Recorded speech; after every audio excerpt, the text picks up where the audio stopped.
క్రీస్తునాథుని యందు ప్రియ సహోదరి సహోదరులారా, పాస్కా 6వ ఆదివార ధ్యానాంశానికి మీకు స్వాగతం. ఈ ఆదివారం నాడు మనము సువార్త పఠనాన్ని యోహాను సువార్త 15వ అధ్యాయము 9వ వచనం నుండి 17వ వచనం వరకు ఉన్న వాక్యాల నుండి గ్రహించి ధ్యానిస్తూ ఉన్నాం. అదేవిధంగా రెండవ పఠనము పునీత యోహాను గారు రాసినటువంటి మొదటి లేఖ 4వ అధ్యాయము 7 నుండి 10 వరకు ఉన్నటువంటి వచనాల నుండి గ్రహించి ఉన్నాం. ఈ రెండు పఠనాలలో మనకు ఒక ముఖ్యమైనటువంటి సందేశం వస్తూ ఉంది. అదే ప్రేమ అనేటువంటి గొప్పదైన పుణ్యం గురించి. ప్రియ సహోదరి సహోదరులారా, యేసు ప్రభు యోహాను సువార్త ప్రకారం కడరాత్రి భోజన సమయంలో తన యొక్క శిష్యుల పాదాలు కడిగిన తరువాత వారికి ఎన్నెన్నో విషయాలు బోధించినట్లుగా, వారి కోసం ప్రార్థించినట్లుగా, అదేవిధంగా తన యొక్క మరణం గురించి వారికి తెలియజేసినట్లుగా మనం చూడగలం. ఈ సందర్భంలోనే ప్రభువు ప్రేమ ఆజ్ఞ గురించి కూడా తన శిష్యులకు బోధించడం మనం చూస్తాం. ఈరోజు సువార్త ప్రకారంగా యేసు ప్రభు తన యొక్క శిష్యులందరకు ఇస్తున్నటువంటి ఆహ్వానం ఏమిటి అంటే, నా ప్రేమలో మీరు నెలకొని ఉండండి అని పలుకుతూ తన ప్రేమలో ఉండమని అందరినీ ఆయన ఆహ్వానిస్తూ ఉన్నారు. మరి యోహాను సువార్త 15వ అధ్యాయము 9వ వచనంలోని 2వ భాగంలో మనము ఈ విషయాన్ని ఆలకిస్తూ ఉన్నాము. ప్రియ సహోదరి సహోదరులారా, మరి యేసు ప్రభువే తన శిష్యులు తన ప్రేమలో నెలకొని ఉండాలి అంటే ఏం చేయాలో కూడా వారికి తెలియజేయడం జరిగింది. వారు ఏం చేయాలి అంటే యేసు ప్రభు యొక్క ఆజ్ఞను పాటించి జీవించాలి. అప్పుడు వారు యేసు ప్రభు యొక్క ప్రేమలో ఉండగలరు అని. మరలా యేసు ప్రభువే చెప్తారు తన యొక్క ఆజ్ఞ ఏమిటో.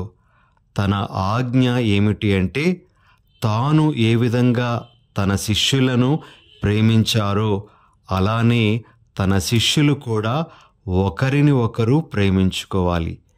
ఎవరైతే ఒకరి ఎడల ఒకరు ప్రేమ కలిగి జీవిస్తారో వారు యేసు ప్రభు యొక్క ప్రేమలో నెలకొని ఉంటారు అని ప్రభు వారికి చాలా స్పష్టంగా బోధించడం అనేటువంటిది ఈరోజు మనకు కనబడుతుంది.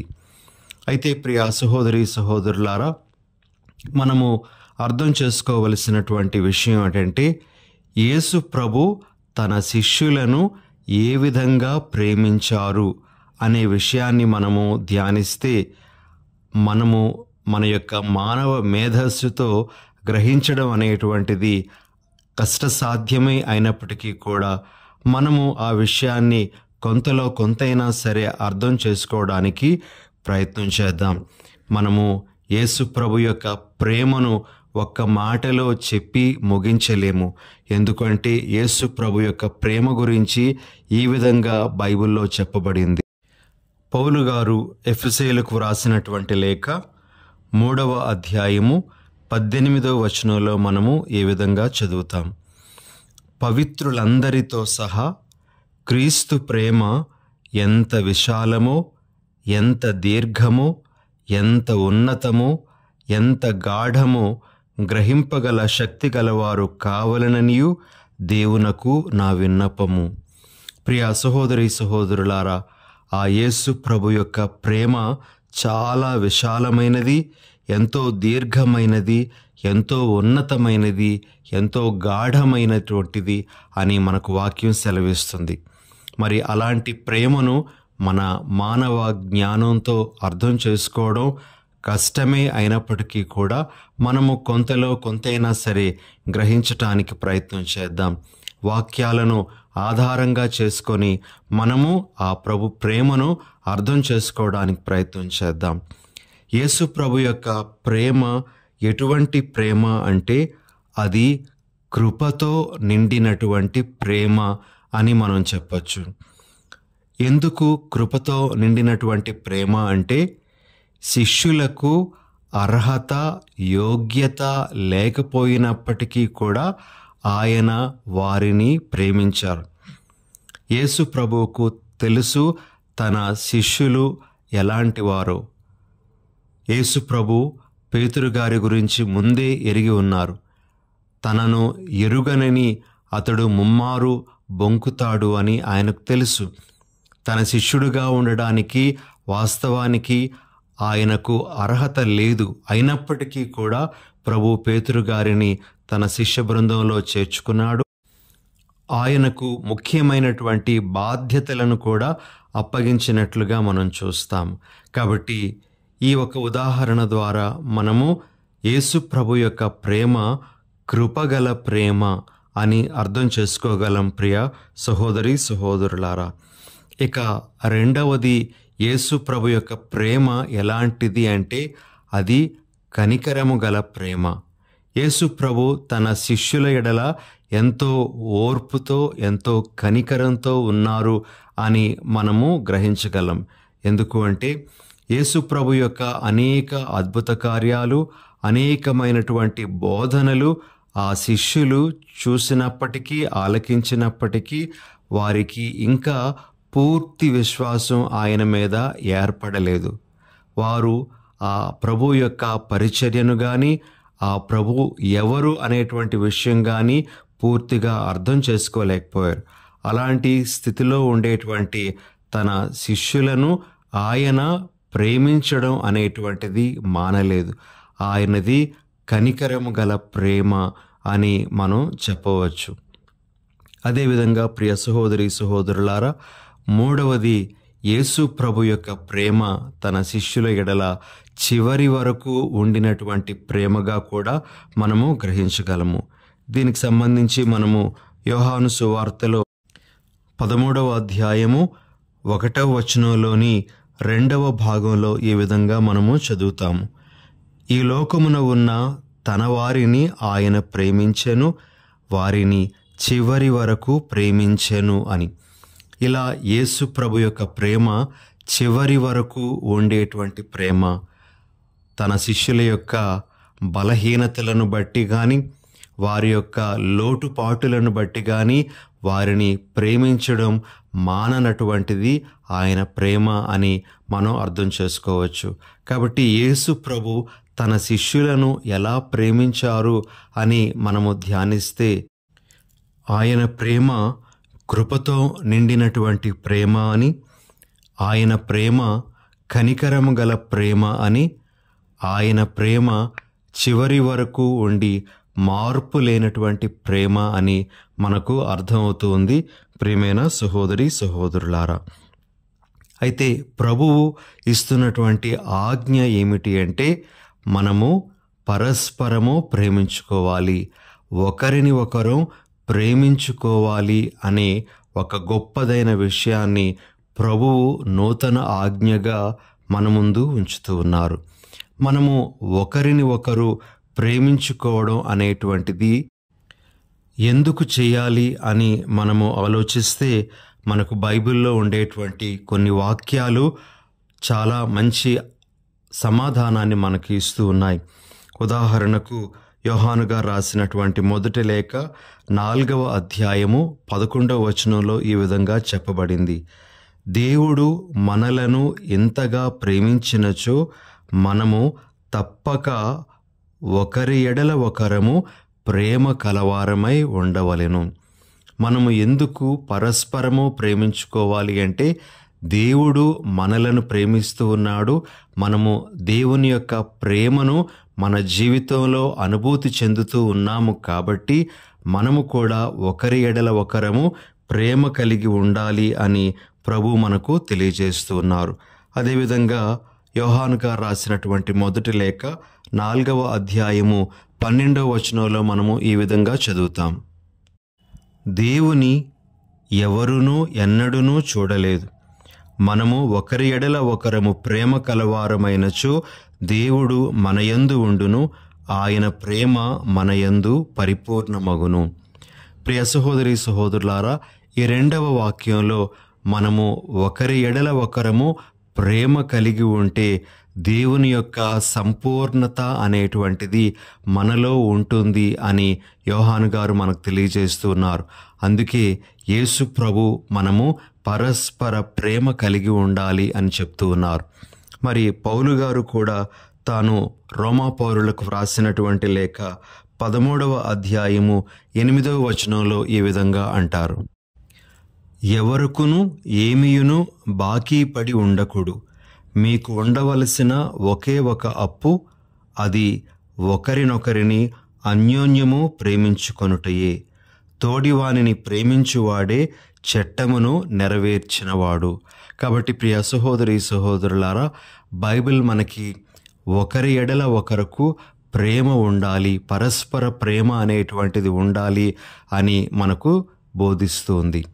అయితే ఈరోజు మనము గ్రహించాల్సినటువంటి ఇంకొక విషయం ప్రేమకు సంబంధించినటువంటిది ఏమిటి అంటే, మనము ఏ విధంగా ప్రేమించాలి, పరస్పరము ప్రేమించుకోవాలి అని ప్రభు మనకు తెలియజేస్తూ ఉన్నారు. అయితే ఆ పరస్పర ప్రేమ అనేటువంటిది ఎలా ఉండాలి అని మనము ధ్యానిస్తే మనకు 4 ముఖ్యమైనటువంటి అంశాలు బోధపడతాయి. ప్రియ సహోదరి సహోదరులారా, ఆ 4 అంశాలు ఏమిటి అంటే, మన ప్రేమ యథార్థమైనటువంటి ప్రేమై ఉండాలి. రెండవది, మన ప్రేమ నిష్కపటమైనదై ఉండాలి. మూడవది, మన ప్రేమ కీడు చెయ్యనిదై ఉండాలి. నాలుగవది, మన ప్రేమ పెక్కు పాపములను దోషములను కప్పివేయునదై ఉండాలి. మరి ఈ 4 విషయాలకు సంబంధించి మనము వాక్యాలను తీస్తూ తద్వారా అర్థం చేసుకోవడానికి ప్రయత్నం చేద్దాం. మన ప్రేమ, పరస్పర ప్రేమ ఎలా ఉండాలి అంటే, అది యథార్థమైనటువంటి ప్రేమై ఉండాలి. ఈ విషయాన్ని మనము యోహాను గారు రాసినటువంటి మొదటి లేఖ 3వ అధ్యాయము 18వ వచనంలో ఈ విధంగా చదువుతాం: బిడ్డలారా, మన ప్రేమ కేవలము మాటలు సంభాషణములు మాత్రమే కాదు, అది చేతలలో నిరూపింపబడు యథార్థ ప్రేమ కావలెను. చాలాసార్లు మన మాటలకి మనం పరిమితం అయిపోతాం, కానీ మన మాటలనేటువంటివి కార్యరూపం దాల్చవు. ఈరోజు ప్రభు మనందరికీ తెలియజేస్తున్నటువంటి సందేశం ఏమిటి అంటే, మన పరస్పర ప్రేమ యథార్థమైనటువంటి ప్రేమై ఉండాలి, అనగా అది చేతలలో చూపించబడాలి.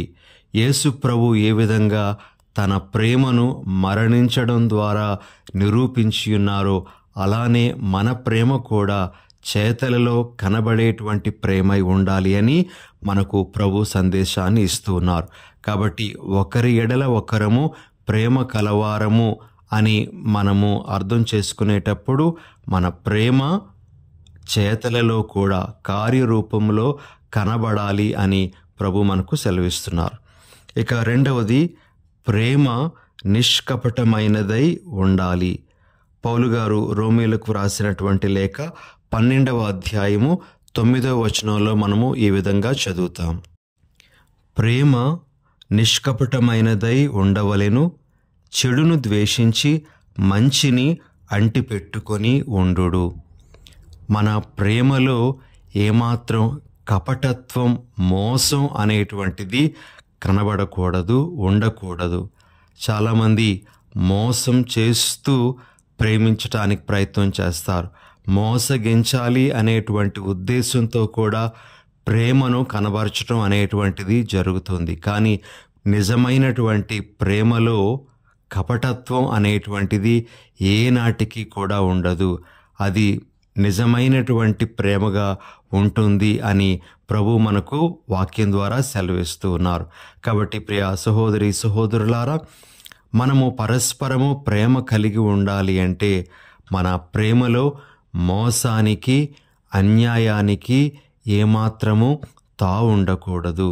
నిష్కపటంగా మన ప్రేమ ఉండాలి అనేటువంటిది ప్రభు మనకు తెలియజేస్తున్నటువంటి విషయం.